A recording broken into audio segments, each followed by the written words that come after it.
Salutations, fellow nerds. I'm Rick Y, and today is March 14th, 2025, and today is the government funding bill vote, and while there are a lot of folks who are trying to make this a false dichotomy, the truth is more complex, and there are more than just binary options moving forward.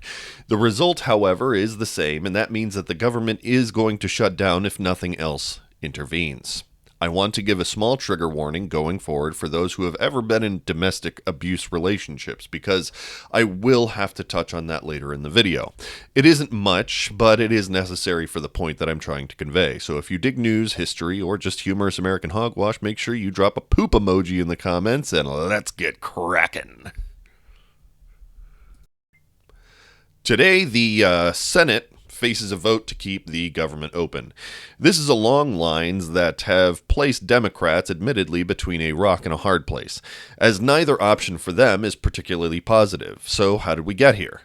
Mike Johnson and his Republicans in Congress were able to actually get a vote passed on this continuing resolution, which was and wasn't really all that surprising. While the CR currently holds a ton of things that conservatives normally object to, there is also a strange sycophancy for Trump and far-right politics in that House that seems to be more than willing to just throw away their beliefs and values to appease the dear leader.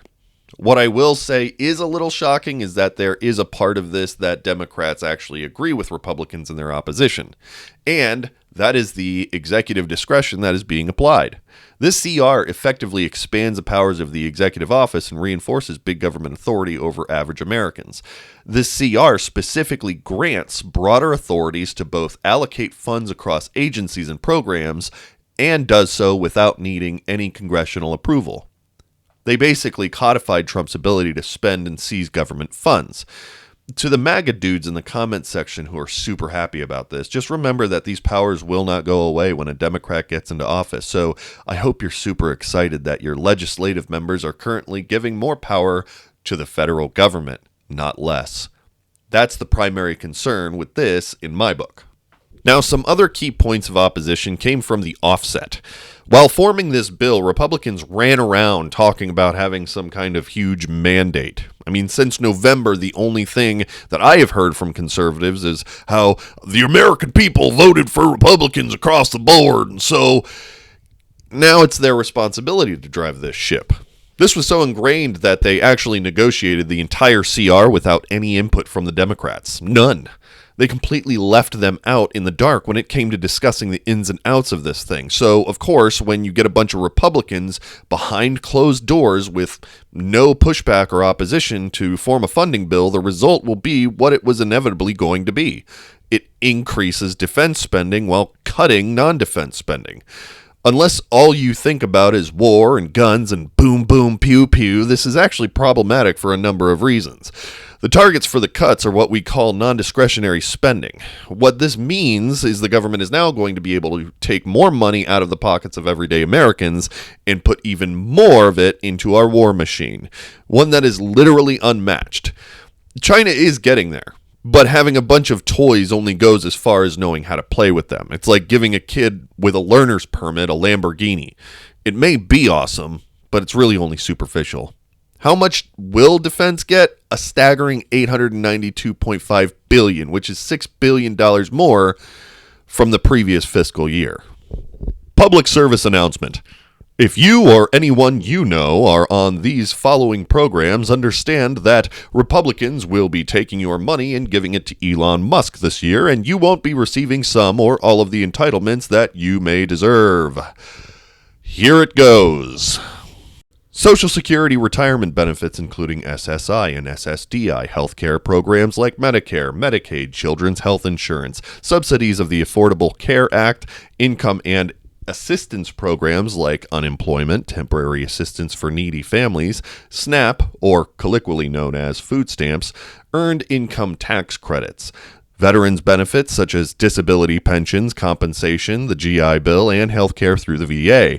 Then there are the retirement programs for folks who've dedicated their lives in service to civilian work and military retirees who also now face their benefits being threatened. Other non-discretionary spending is towards interest payments on our national debt, so you can pretty much expect that to start going up as well. And this CR is to span all the way through September, which would cover the entirety of this fiscal year, which is longer than typical continuing resolutions. So realistically, what are the options? This is being framed in a way where Republicans are blaming Democrats and Democrats are blaming Republicans. And it really is difficult to find any sense in the noise right now. So let me try and break it down. Right now, the CR is purposely negotiated without any input by the Democrats, and this was intentional. Republicans were so motivated by their plurality that they chose to leave out their opposition when it came to negotiating the bill, with the confidence that they wouldn't need them when it came to voting for the bill. And given Schumer's recent remarks, they may have had a point. Because while they may try to say that it would be the fault of the Democrats that the government shut down, again, they have the majority.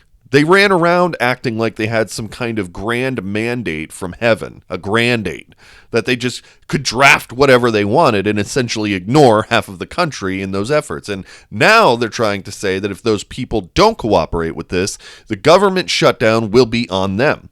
There's another example of this exact strategy. Hypothetically, a man walks into a convenience store and pulls out a gun. He tells the clerk that if he doesn't comply, he will shoot the clerk.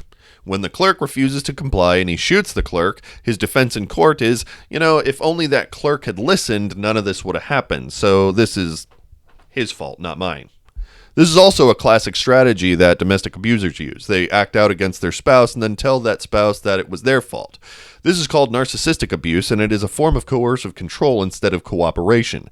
There's an acronym that is used called DARVO, and it stands for Deny, Attack, Reverse Victim, and Offender. Instead of taking responsibility for impossible demands, an abuser will blame the victim. It's horrendous and holds people inside of abusive relationships perpetually assuming that they deserve the punishment. There's also what's called the reactive abuse myth, where the abuser uses their actions as a natural response to the failure of the victim. In reality, nothing justifies the actions of the abuser. Eventually, there becomes this learned helplessness, which builds up a perpetual cycle of abuse. This is currently what Republicans are doing right now. They're making outrageous demands that will end up hurting millions of Americans, to include their own constituents on very personal levels. And then they're going to try and say that if it doesn't happen, then they're willing to let the government shut down and blame the Democrats for it. This is coercion. It's not cooperation.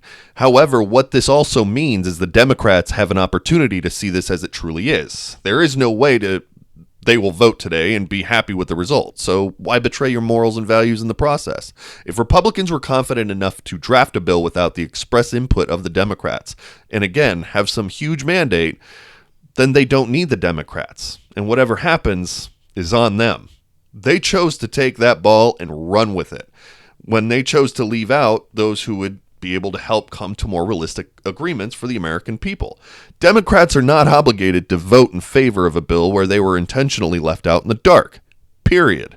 This is the Republicans' bed that the Republicans made, and now the Republicans have to lay in it. If they knew it wouldn't pass, they should have done more to make sure that that didn't happen. That's literally how negotiations in Washington have always worked. This isn't a hostage negotiation, although there may yet be a third option that many are not discussing. House Democrats have laid out a plan that will keep the government open for another 30 days without having to abide by these ridiculous long-term demands that Republicans would never agree to were the shoe on the other foot. This would allow for Republicans to work with and negotiate with Democrats to come up with a more bipartisan agreement to avoid this shutdown. The point is, if they don't have a mandate, they need the input of their opposition, just like Democrats needed it from Republicans. If they do have a mandate, then they have the numbers necessary, and it won't need a single Democratic vote to get it passed. But like in the House, that just isn't the reality. A majority or a plurality does not give you a mandate. And the sooner y'all stop thinking that it does, the easier this concept of actually discussing government policy will be easier for both sides. House Democrats and even some Senate Democrats have laid out a plan that will keep the government open for an additional 30 days without having to abide by these ridiculous long-term demands that the Republicans would never agree to if the shoe were on the other foot. This would allow for Republicans to work and negotiate with Democrats to come up with a more bipartisan agreement to avoid this shutdown. The point is, if they don't have a mandate, they need the input of their opposition, just like the Democrats needed it from Republicans. If they do have a mandate, Then they have the numbers necessary and won't need a single Democratic vote to get it passed. But, like in the House, that just isn't the reality. A majority or plurality does not give you a mandate, and the sooner y'all stop thinking that it does, the easier this concept of actually discussing government policy will be easier for both sides. Anyway, if you hung out with me thus far, I really appreciate it. If you'd be so kind as to consider liking and subscribing, it would go a long way in spreading the good word. Y'all come back now. You hear?